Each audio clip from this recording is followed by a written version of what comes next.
할렐루야. 오늘도 우리 주의 큰 평안이 함께 하시기를 축복합니다.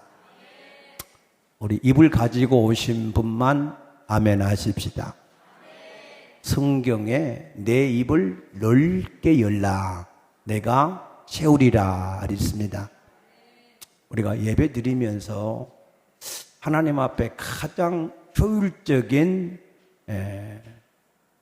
투자, 효율적으로 이 시간 하나님 앞에 내가 예배 드릴 수 있는 가장 놀라운 투자는 아멘 하는 것입니다.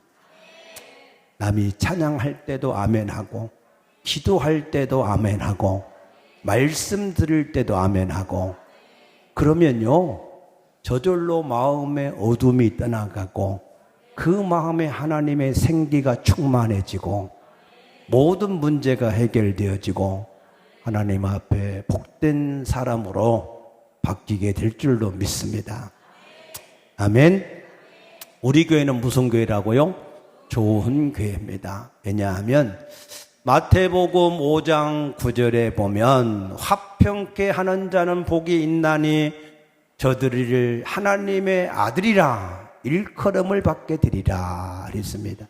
화평케 하는 자, 하나가 되는 자, 나누는 자, 이간을 하는 자, 그 사람들은 각각 특징이 있어요. 특징. 어떤 특징이 있느냐? 화평케 하는 자는요 다른 사람의 장점만을 말하고, 아멘. 나누는 자, 이간자는 다른 사람의 단점만을 말해요. 그런데 로마서 3장 10절에 의인은 없나니 하나도 없다 그랬고 23절에 모든 사람의 죄를 범하며 하나님의 영광에 이르지 못했다 그랬습니다. 다시 말해서 우리는 다 죄인이고 온전하지 못하다는 거예요.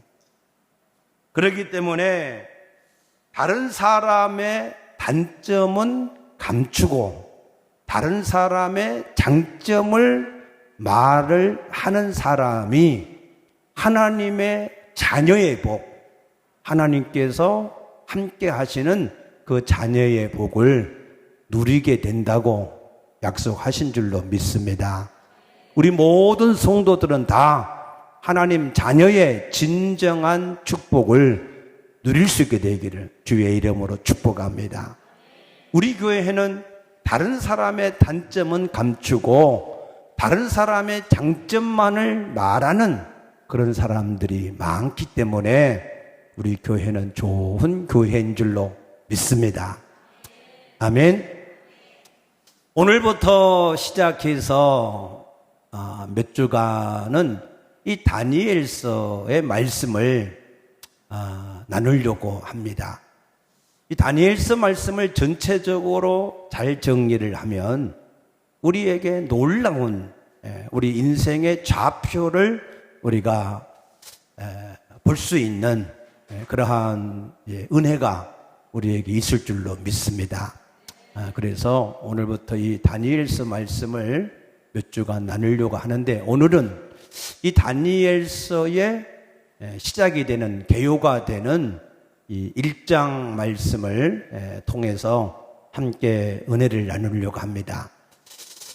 다니엘서는 잘 알다시피 다니엘이 바벨론 포로에 가 있을 때에 있었던 사건을 기록한 말씀입니다.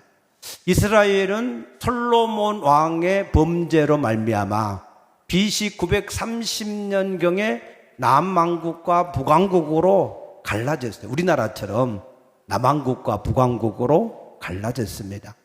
그런데 북왕국은 BC 720년에 아수르 제국의 살만네셀이라고 하는 왕에 의해서 정복을 당해버리고 나라가 없어졌어요. 그리고 남왕국 유다는 BC 586년에 바벨론 아수르 왕에 의해서 완전히 초토화되어지고 포로로 끌려갔습니다. 그런데 이 바벨론 느부갓네살 왕이 그 유다인들을 포로로 끌어갈 때 한 번에 끌어가지 않고 1, 2, 3차에 나누어서 이렇게 끌어갔습니다. 그래서 첫 번째 끌려간 때가 BC 605년입니다. 그때에 다니엘, 사드락, 메삭, 아벳느고도 함께 그 포로 중에 끌려가게 되었습니다. 당시에 이 바벨론 제국은 붙잡아온 포로들을 잘 제국의 안정을 위하는 정책으로 보호를 하기도 하고 어떤 면에서는 우대를 하기도 했습니다. 그러다 보니 이 포로들이 빨리 이런 이방 문화에 점점 동화가 되어져 가는 일들이 있게 된 것입니다. 그때 당시에 이 바벨론은 이 100년 대계를 바라보고 교육 정책에 굉장히 중점을 두었습니다. 그래서 특별히 이방 포로들 가운데서도 좀 똘똘하고 눈에 총기가 있고 똑똑해 보이는 그런 사람들을 뽑아서 특별히 3년 동안 합숙을 지키면서 이 왕이 이제 주는 모든 음식을 먹고 또 그 모든 이 프로그램을 통해서 바벨론 인재로 양육을 하는 그러한 이 일들을 했는데 그 일에 선발된 사람들이 바로 다니엘과 사드락과 메삭과 아벳느고였습니다.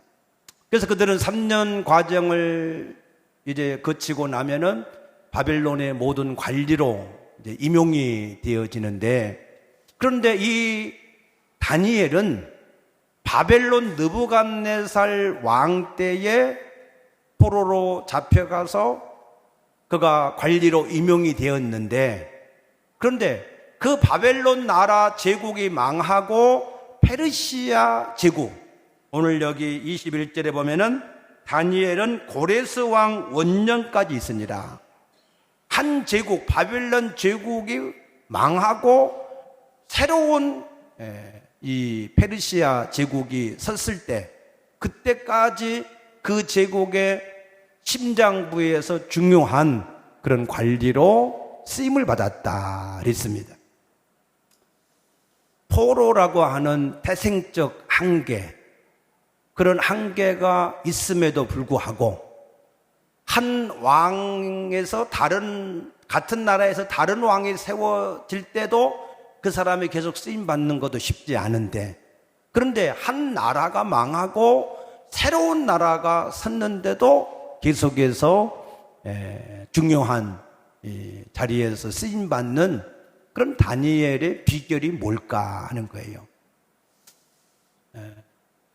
여러분과 여러분 가정이 세상에서 그와 같은 쓰임받는 그러한 복을 누릴 수 있게 되기를 축복합니다. 세상을 초월하고 세대를 초월하고 나라를 초월하는 그러한 복입니다. 어떻게 해서 다니엘이 그런 복을 받았느냐? 다니엘은 이 세상의 모든 것을 주관하시는 그 하나님을 경외하는 그 신앙의 중심, 그 중심을 가지고 다니엘이 살았기 때문에 하나님께서 다니엘을, 나라를 바꾸고 세대가 바뀌어도 하나님이 그를 지속적으로 쓰신 줄로 믿으시기 바랍니다. 지금도 마찬가지입니다. 세상의 환경과 여건이 어떠하든지, 세상적인 이러한 조건들이 어떠하든지 그런 것에 의해서 휩싸이지 않고, 아멘. 코로나가 아무리 어떠하든지 상관하지 않고 하나님 앞에 나와서 예배를 드리는 사람, 나는 하나님이 그런 사람을 반드시 복 주실 줄로 믿습니다. 아멘. 세상에 의해서 흔들리지 않는 사람, 사람에 의해서 왔다 갔다 하지 않는 사람, 세상의 물질 때문에 요동하지 않는 사람, 하나님은 그런 사람, 충성된 사람, 하나님은 그런 사람을 복 주실 줄로 믿습니다. 김하중 장로님이라는 분이 여러분 잘 아시지요? 하나님 대사라는 책을 써서 유명해진 분인데 그분은 강원도 원주 사람이에요. 그런데 김대중 대통령 때부터 주중대사로 나가서 대사로 일을 하다가 노무현 정권 때까지 주중대사를 했는데 대사 중에서는 6년 7개월인가 가장 장기적인 대사로 대사직을 한 것으로 유명하고 또 대사직을 마치고 나서는 34대 통일부 장관까지 역임을 하는 그러한 신앙을 가지고 승리한 사람이 있습니다. 그런데 그가 어떻게 한 정부를 건너서 다음 정부까지 그러한 중요 보직을 맡아서 일을 할 수 있었는가? 그가 하는 고백 한마디에 그 답이 있습니다. 그가 하는 말이 무엇입니까? 나는 중국의 주중 대사이지만 나는 하나님의 대사로 중국의 대사직을 수행했다 그랬어요. 아멘입니까? 그러니까 많은 사람들이 하나님의 직분을 감당하다가 세상으로 흘러가 버리는, 세상을 따라가 버리는 사람이 많은데, 그런데 그분은 이 세상에서 하는 모든 일은 하나님의 대사직을 하기 위한 수단과 방법일 뿐이지 내 목적은 안 바뀐다 그 말입니다. 여러분의 신앙의 표대, 목적이 어떤 경우에도 변함이 없는 하나님을 위한 그러한 신앙이 분명할 수 있게 되기를 주의 이름으로 축복합니다. 저는 오늘 이 세상에서 우리 그리스도인들이 모든 환경과 시대와 나라를 초월해서 그래서 하나님의 사람으로 세상을 이길 수 있는 방법이 무엇인가 하는 것에 대해서 말씀을 드리려고 하는 것입니다. 많은 사람들이 자신의 느낌에 따라서 사람에 따라서 물질을 따라서 환경을 따라서 요동을 하는 사람들이 많이 있습니다. 그래서 야고보서 1장 6절에서 8절 말씀은 이런 사람은 바람에 흔들려 요동하는 물결 같으니 그런 사람은 하나님께 아무것도 얻기를 생각하지 마라. 이는 두 마음을 품어서 그 마음에 정함이 없기 때문이다 그랬습니다. 하나님은 흔들리는 그러한 사람, 세상에 의해서 흔들리는 그런 사람을 복 주실 수가 없어요. 아멘입니까? 네. 하나님은 충성된 자, 변함이 없는 자, 그런 사람에게 하나님의 모든 복을 더하시는 줄로 믿습니다. 그러면 이 다니엘이 그러한 세상의 모든 환경과 조건과 여건들을 뛰어넘어서 하나님 앞에 어떻게 승리를 했느냐 하는 거예요. 그 비결은 딱 한 가지입니다. 너무 쉬워요.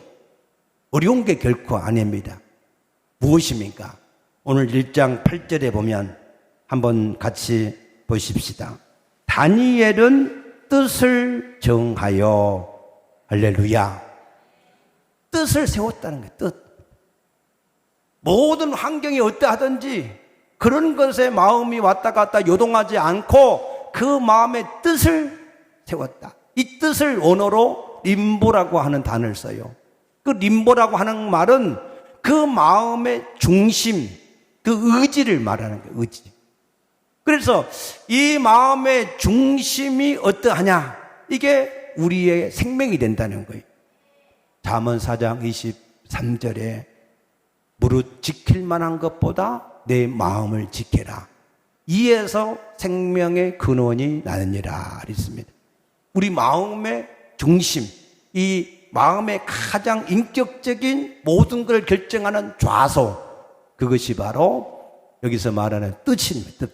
그러니까 우리 마음 속에 세상이 어떠하든지 그런 것에 매이지 아니하고 자기 마음 속에 뜻을 세울 때 그 사람의 뜻이 하나님 보시기에 좋을 때 하나님께서는 그 뜻을 이루어 주시는 것을 믿으시기 바랍니다. 왜 다니엘은 뜻을 세우는데 무슨 뜻을 세웠다 그랬어요? 왕이 지정한 음식을 먹는 것 때문에 자기의 몸이 더럽혀지기를 원하지 않는다 그랬어요. 왕이 주는 음식을 먹으면 왜 몸이 더럽혀지느냐? 그거는 이방 나라잖아요. 그런데 하나님이 레위기 11장에 음식에 대한 규례를 말씀하셨어요. 그래서 육고기는 굽이 갈라져야 되고, 그리고 되새김질을 해야 된다 그랬고, 고기를 먹을 때는 피를 다 빼고 먹어야 된다 그랬고, 물고기는 비닐이 있고 이게 지느러미가 있는 거, 그런 것을 먹어야 된다 그랬고, 여러 가지 규례가 있거든요. 그런데 이방 나라에서는 그런 규례가 없으니까 돼지고기도 먹을 수 있고, 또 짐승을 잡을 때 피를 다 빼지 않고 피채 먹을 수도 있고, 또 이 민족의 이 바벨론의 이 신인 벨이나 느보, 이런 신전에게 바쳐진 희생 제물을 당시의 왕이나 이 왕가에 제공을 했었기 때문에 그런 우상에게 드려진 음식을 먹을 수도 있습니다. 그러니까 그런 것들을 먹을 수도 있기 때문에 그런 걸 먹음으로 하나님께서 금하신 그 음식의 규례를 범함으로 자기 몸을 더럽힐 수 있기 때문에 다니엘이 뜻을 세웠다는 거예요. 그러한 것으로 자기 몸을 더럽히는 일을 하지 않겠다, 이런 뜻을 세웠다는 거예요. 그런데 사실은 이 뜻을 실천을 해내기가 쉽지가 않아요. 왜냐하면 첫째는 어쩌다 이 음식을 한 번만 안 먹는다 이러면 어떤 수단과 방법을 써서라도 피해 보겠는데, 근데 3년 동안이나 아침, 점심, 저녁으로 3끼를 다 먹어야 돼요. 그러니까 3년 동안 계속해서 그걸 안 먹는다, 쉽지가 않습니다.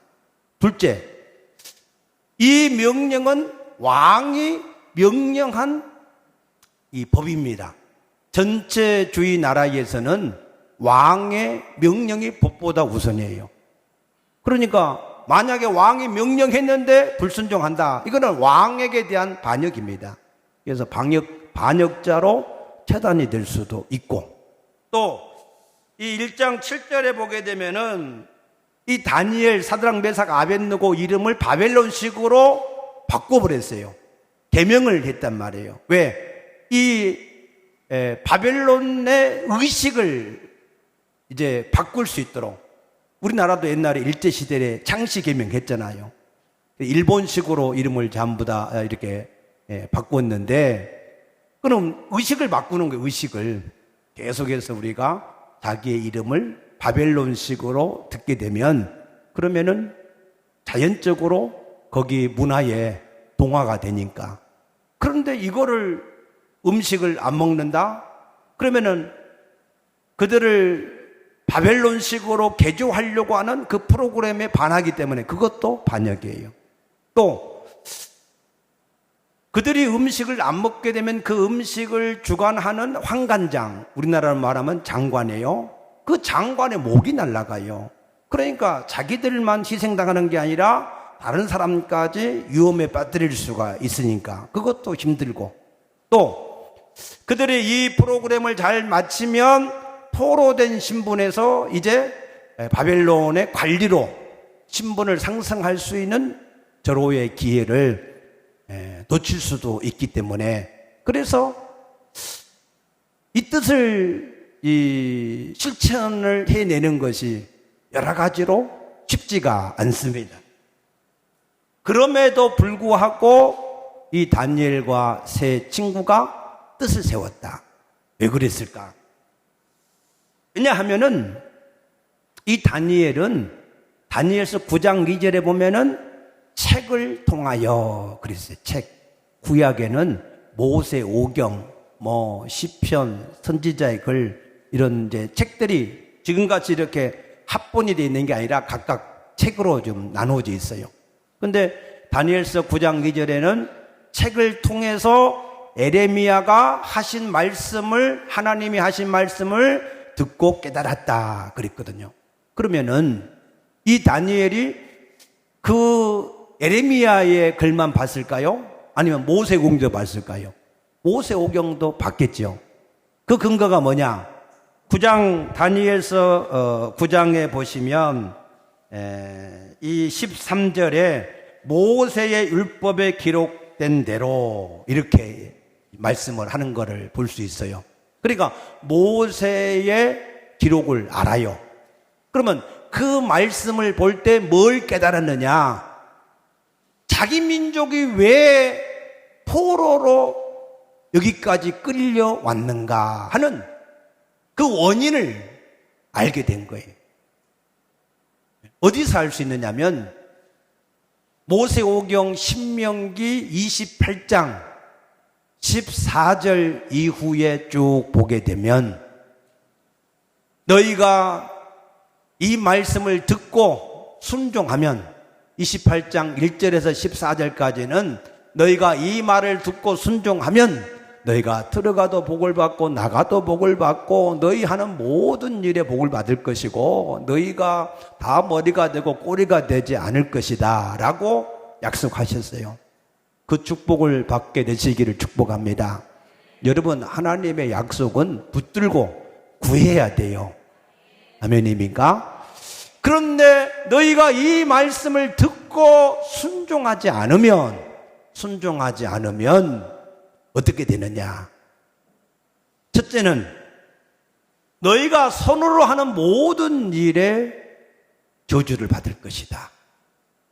너희에게 각종 질병으로 시달리게 될 것이다. 하늘은 노시 되고 땅은 철이 되어지는 기근을 당하게 될 것이다. 너희가 전쟁을 하면 패하게 될 것이다. 모든 일을 할 때 앞으로는 남는데 농사를 했는데 다 그것이 자기 것이 안 되고 다 남의 것이 된다는 거예요. 그걸 보고 앞으로 남고 뒤로 미친다 그래요. 예. 여러분은 앞으로 남고 뒤로 미치지 않게 되시기를 축복합니다. 앞으로도 남고 뒤로는 더 남게 되시기를 축복합니다. 아멘. 자꾸 수고는 많이 했는데 남은 게 없어. 잘 이해하셔야 돼요.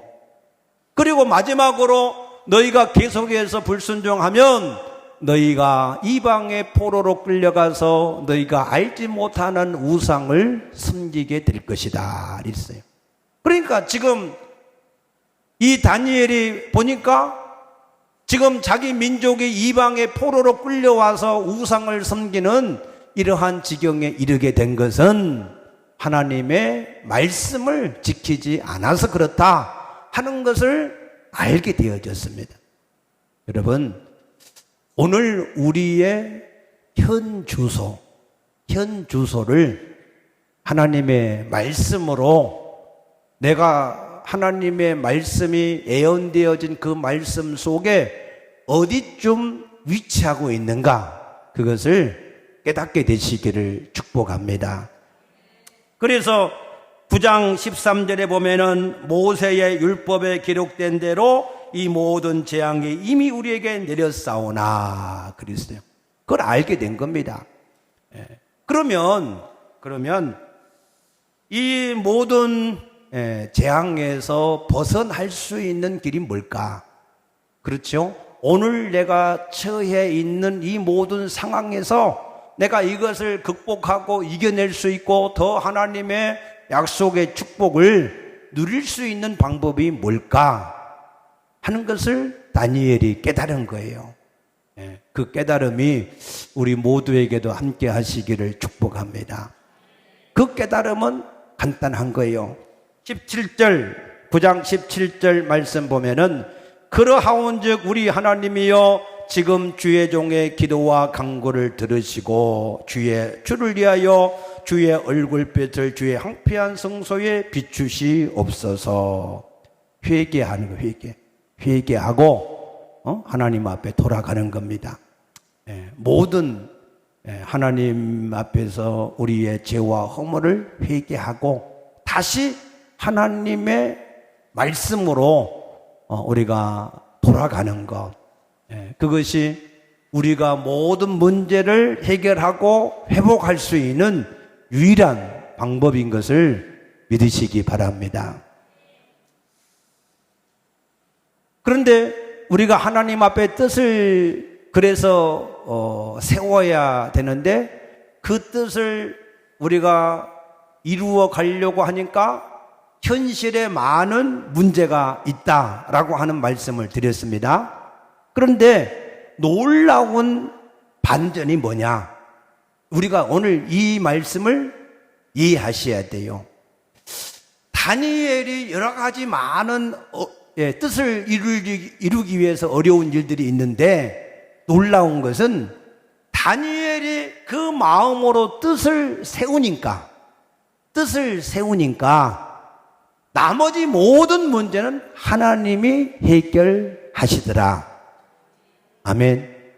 이게 축복이에요, 이게 비밀입니다, 이게. 근데 이거를 모르니까, 그러니까 자꾸 뜻을 세워서 하나님의 뜻대로 하려고는 하는데 현실에 붙잡혀. 현실. 이래서 붙잡히고 저래서 붙잡히고 그래서 그걸 벗어나지를 못해요. 그런데 아니라는 거예요.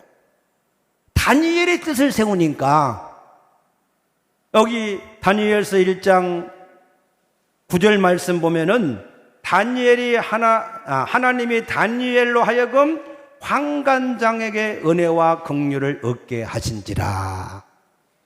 아멘입니까? 뜻은 다니엘이 세우니까 그 일을 이루어 가시는 분은 누구라고요? 하나님이 하신다는, 하나님. 이 환관장에게 은혜를 입게 했다. 이 환관장은요, 왕의 명령대로 하지 않으면 자기 목이 날아간다니까. 누가 자기 목을 걸고 남을 돕겠습니까? 그런데 하나님이 환관장에게 은혜를 얻게 해서 다니엘이 요구한 대로 하게 하셨다는 거예요. 아멘입니까? 네. 자기가 다니엘의 뜻을 세우니까 하나님이 다른 사람이 자기 목숨을 걸고도 그 뜻을 이룰 수 있도록 도와주셨다는 겁니다. 그 다음에 축복은 뭐죠? 15절 말씀 보니까 열흘 후에 그들의 얼굴이 더욱 아름답고 살이 더욱 윤택하여 왕의 음식을 먹은 다른 소년보다 더 좋아 보이더라. 그랬어요. 아멘. 여러분, 왕의 산의 진미하고 채소를 먹는 사람하고 상식적으로 논리적으로 누가 더 얼굴이 빛나야 돼요? 왕의 진미 먹은 사람. 아멘입니까? 잘 모르세요? 네. 내가 어려서 중학교 때 보니까 내 친구가 이 교육청의 그 교육관 아들이었어요. 네. 교육청에 이제 이 교육감 그 아들이니까 그때는 잘 사는 사람이야. 근데 우리는 별로 이제 먹을 것도 없고, 뭐, 맨날 햇빛에서 놀고, 영양도 제대로 공급 못 받으니까, 여기가 막 이제 뭐, 버짐도 이렇게 피고, 얼굴도 뭐 지저분하고. 근데 그 친구는 얼굴이 뽀야가지고, 꼭 여자 같아. 예. 그래서, 그때는 몰랐는데, 지금 생각해 보니까, 그 친구가 왜 그렇게 얼굴이 뽀였나 보니까, 좋은 걸 많이 먹었더라고. 우리는 좋은 거 못 먹는데. 좋은 걸 많이 드시길 축복합니다. 그런데 좋은 거를 먹는 것보다 이 다니엘과 그 친구들의 얼굴이 더욱더 윤택하고 빛이 나게 하셨다는 거예요. 그 은혜가 있으시길 축복합니다. 하나님의 은혜로 아름다워지시기를 축복합니다. 또 이 다니엘에게 어떤 복을 주셨느냐? 17절. 하나님이 이 네 소년에게 학문을 주시고, 학문, 지식, 모든 것을 알 수 있는 그러한 지식의 은사를 주셨다는 거예요. 그 다음에 모든 서적을 깨닫게 하시고 지혜를 주셨으니, 모든 서적. 하나님은요, 꼭 신앙적인 종교적인 그런 부분에만 은혜를 주시는 게 아니에요. 하나님은 세상의 모든 일에도 우리가 알 수 있는 지혜와 지식을 주시는 줄로 믿으시기 바랍니다. 흔히 사람들이 농담 삼아 이래요. 성령님은 시험에는 약하다. 무슨 말인지 몰라요? 성령님이 시험을 보는 데는 안 도와준다. 그래서 고3이 되면은 모든 예배도 그냥 내팽개치고 가서 열심히 공부해야 좋은 성적이 나온다. 그렇게 생각하고 살아간다 그 말이에요. 그런데 그렇지 않습니다. 하나님은 영적인 은혜뿐만 아니라 세상의 모든 학문을 깨달아서 알게 하는 그러한 지혜와 지식의 은사도 더 주시는 줄로 믿습니다. 원종수 박사 간증하잖아요. 원종수 박사. 그가 하나님 앞에 간절하게 기도할 때, 하나님의 시험 볼 때, 그가 노트와 이 필기가, 노트가 한 장씩 차례차례로 다 넘어갔다 그러잖아요. 하나님의 능력에는 한계가 없는 줄로 믿습니다. 특히 리더였던 이 다니엘, 무슨 일이든지 간에 악한 일은 리더가 되지 말고 좋은 일에 리더가 되시기 축복합니다. 그래서 이 리더인 다니엘에게는 하나님이 은혜를 더 줬어. 그래서 이 다니엘에게는 뭘 주셨어요? 모든 환상과 꿈을 깨달아 알더라.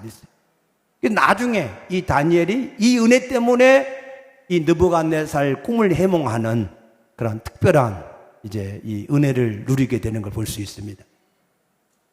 그리고 마지막으로 이제 3년이 지나서 왕의 진미를 먹은 사람들과 하나님 앞에 뜻을 세운 사람들이 다 모여서 테스트를 했는데 이 다니엘과 사드락 메삭 아벳느고가 그 바벨론에 있는 모든 술사나 박사들보다 10배나 뛰어난 그러한 지혜를 가진 것을 나타냈다 했습니다. 그래서 여러분, 하나님 앞에서 좋은 뜻을 세우기만 하면 하나님께서 이와 같이 엄청난 복을 주시는 것을 믿으시기 바랍니다. 뜻을 세우는 데는 돈이 필요 없잖아요. 내 능력도 필요 없잖아요. 내 가진 것도 필요 없잖아요. 오직 내 마음속, 내 깊은 인격 속에 거기에서 뜻을 세우기만 하면 나머지는 하나님이 하신다잖아요. 아멘입니까? 나머지 하나님이 하시려고 하는데 마음에 뜻이 없어. 예수님은 우리의 모든 약한 것과 병든 것과 문제를 다 해결해 주려고 하는데 믿음이 없어. 그래서 엘리야 때는 사렙다 과부만 구원을 받고 엘리사 때는 아람 사람 나만만 문둥병이 치료됐다. 예수님이 한탄하시잖아요. 지금도 마찬가지입니다. 여러분, 지금도 하나님은 능력이 무한하시고 그 은혜와 능력이 넘쳐나시는 줄로 믿습니다. 여호와의 온 눈은 전심 온 땅을 두루 감찰하시면서 전심으로 자기를 향하는 자를 찾아서 능력을 베푸신다고 역대하 16장 9절에 약속하신 줄로 믿습니다. 그래서 우리가 뜻을 세우기만 하면, 여러분 보세요. 성경에 아브라함은 히브리서 11장 16절에 보면은 아브라함은 무슨 뜻을 세웠느냐? 더 나은 본향, 새 예루살렘. 아멘. 새 예루살렘. 그 새 예루살렘을 바라보고 살아가니까 하나님이 그 아브라함을 위하여서 한 성을 예비해 놓으실 뿐만 아니라 이 땅에서도 범사에 잘 되고 또한 장수의 복도 더해 주신 줄로 믿으시기 바랍니다. 아브라함이 새 예루살렘의 뜻을 세우니까 이 땅에서도 잘 되고 영원한 하나님의 나라도 예비해 놓으시고, 아멘. 모세는 히브리서 11장 26절에 보니까 애굽의 모든 보화보다 그리스도를 위하여서 받는 고난을 더 중요하게 여기니까, 그러니까 하나님이 모세가 80이었지만 그 모세를 들어서 출애굽의 역사를 이루고 시내산 언약을 맺고 하나님의 말씀을 모세를 통해서 그들에게 주신 줄로 믿으시기 바랍니다. 이 모세의 어머니가 요게벳이 요게벳과 같은 지혜를 가지시기를 바랍니다. 어떤 지혜냐? 하나님을 너무 사랑하고 그 민족을 너무 사랑하는 교육, 요게벳의 교육입니다. 우리 자녀를 여러분 하나님을 사랑하고 그 민족을 사랑하는 그런 자녀로 세울 수 있게 되기를 축복합니다. 예. 하나님은요, 하나님을 사랑하고 그 민족을 사랑하는 사람, 모세, 바울, 그런 같은 사람을 하나님은 들어서 쓰셨습니다. 네. 아멘입니까? 여호수아 2장 4절에 보면은 여리고성의 기생 라합, 비록 술을 파는 기생 라합이었지만 여호수아가 보낸 정탐꾼, 이 정탐꾼을 숨겨주기로 뜻을 세우니까, 그러니까 여리고성이 멸망할 때 그 가족이 구원을 받고, 뿐만 아니라 이 기생 라합은 다윗의 고고조 할머니가 되셨어요. 증조, 고조, 고고조. 네. 할렐루야. 뜻을 세우니까 이방인 멸망하는 자에게서 구원을 받을 뿐만 아니라 그리스도의 족보의 중요한 자리를 차지한 줄로 믿습니다.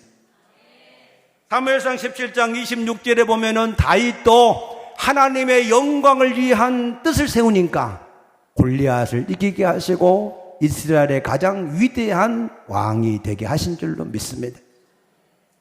다니엘서 3장 18절에 보니까 사드락 메삭 아벳느고는 오직 하나님 외에 우상에게 절하지 않겠다 뜻을 세우니까 불 속에 던져졌어도 하나님이 그 가운데서 불탄 냄새도 없이 지켜주시고 더욱더 존귀한 자로 세우셨고, 다니엘서 6장 10절에 보면은 다니엘은 하나님께 기도하기로 뜻을 세웠을 때 비록 사자굴 속에 던져졌어도 하나님이 사자 입을 막으시고 지켜주시고 더욱더 존귀한 자가 되게 하신 줄로 믿습니다.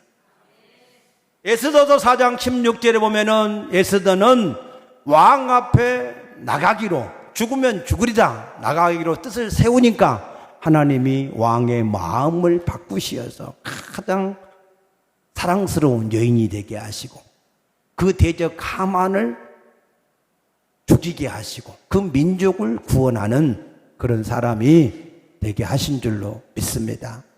그래서 우리가 하나님 앞에서 뜻만 세우기만 하면 나머지 모든 일은 하나님이 하신다. 할렐루야. 그러니 우리가 뜻을 못 쓸 게 없잖아요. 아멘입니까? 그래서 우리가 뜻을 세우기만 하면 나머지 일은 하나님이 하시니까 우리가 뜻을 세워야 되겠는데 우리는 어떤 뜻을 세우면 좋을까? 그렇지요? 우리는 그럼 어떤 뜻을 세워야 될까? 몇 가지를 제안합니다. 첫째는 우리는 예수님을 주인으로 영접한 줄로 믿습니다. 예수를 주인으로 영접한 것이 맞습니까? 그랬으면 내가 이제부터는 예수님을 주인답게 섬겨야 되겠다. 아멘입니까? 괜히 입으로만 주여 하지 말고 급할 때만 주여 하지 말고 평상시에 예수님을 주인답게 좀 섬기겠다. 그런 뜻을 세우면 얼마나 하나님 기뻐하시겠어요. 아멘.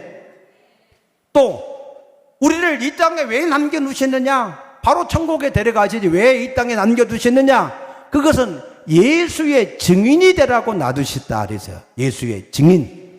그러니까 내가 이제부터 이 예수를 증거하는 그런 사람이 되든지 아니면 그런 일을 하는 사람을 돕는 사람이 되든지 둘 중에 하나, 내가 열심히 예수의 증인된 일을 돕는 자가 되겠다. 아멘입니까? 예.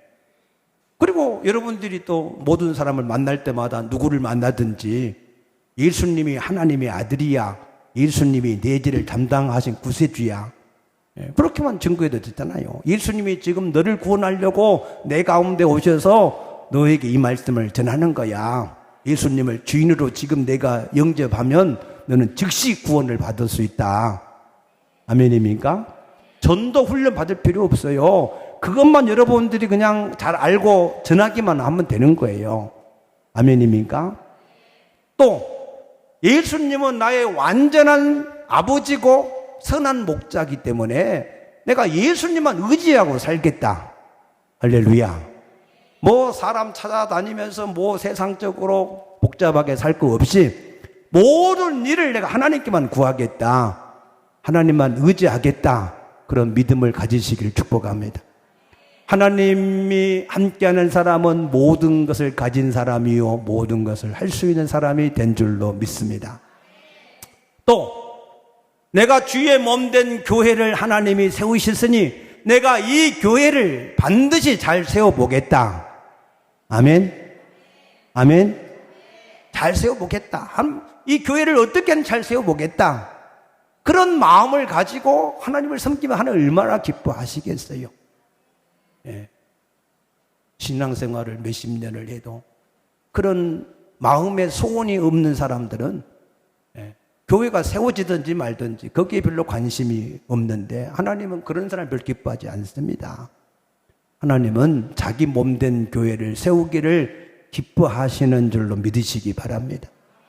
또 내가 이 몸된 교회에서 믿음을 시작했으니 내가 이 몸된 교회를 죽을 때까지 하나님이 나를 저 멀리 선교사로 보내기 전까지 내가 하나님을 온전하게 섬기겠다. 아멘. 예. 내가 나무를 이렇게 키우면서 보니까요, 나무를 옮겨다 심어 놓으면요, 나무가 안 자라요. 한 2, 3년이 지나야 뿌리가 자리를 잡아야 나무가 자라더라고. 또 나무가 자라도 열매가 바로 안 맺어요. 조금 나무가 이제 자리를 잡으면 자라다가 꽃을 피우고 꽃을 피워서 열매를 맺나 봤더니 안 맺어요. 좀 더 있어야 열매가 맺더라고. 세상 이치가 그래, 이치. 그러니 하나님이 여러분을 선교사로 멀리 보내기 전에는 여기서 뼈를 묻으시기 바랍니다. 아멘도 크게 해보셔. 예. 나는 김포 처음 올 때 난 여기다 뼈를 묻는다고 왔어요. 예. 저는 하나님 앞에 개인적으로 몇 가지 뜻을 세운 것이 있습니다. 처음에 신학하기 전에는 내가 하나님 마음에 합한 종이 돼야 되겠다. 그 뜻을 세우고 부천의 서울신학대학 거기 기도탑이 이렇게 있어요. 그게 올라가서 맨날 하나님 앞에 하나님 마음에 합한 종이 되게 해달라. 그 한 가지 기도를 했었고 40일 금식할 때는 하나님만 의지하면 된다 하시니까 내가 하나님만 의지하기로 다른 누구도 내가 의지하지 않고 하나님만 의지하겠다 뜻을 세웠고 또 교회를 건축하고 이렇게 올 때는 내가 이 교회를 반드시 세우겠다. 그리고 1040의 비전을 성취해 가겠다. 아멘. 여러분도 뜻을 세워보세요. 그러면 하나님이 여러분의 모든 삶에 염려하고 두려워하고 걱정하는 모든 것 하나님이 다 해결하실 줄로 믿습니다. 아멘. 그래서 하나님 보시기에 우리 마음속에 다니엘과 같이 하나님이 기뻐하시는 뜻만 세우기만 하면 솔로몬같이 하나님이 기뻐하시는 기도를 하기만 하면 내가 구하는 것이 내 마음에 맞는지라 내가 구하지 않는 것까지 내가 너에게 더하겠다. 아멘. 우리가 하나님 앞에서 좋은 뜻을 세우기만 하면은 우리가 하나님 앞에서 뜻을 세우지 않는 것까지 하나님께서는 우리에게 모든 것을 더하실 줄로 믿습니다. 할렐루야. 뜻을 세워 보시겠습니까? 돈 드는 게 아니에요. 시간 드는 거 아니에요. 내가 지금 하나님 앞에, 하나님, 나는 일생 동안에 저런 뜻을 한번 나도 가지고 살아보겠습니다. 어떤 일이 있어도 변함이 없이 저 뜻을 한번 가지고 살아보겠습니다 하는 그러한 뜻을, 그러한 마음의 소원을 하나님 앞에 고백하면 하나님께서는 그때부터 여러분들의 그 소원을 이룰 수 있는 모든 환경과 사람과 물질과 건강과 모든 것을 여러분에게 더하실 줄로 믿습니다.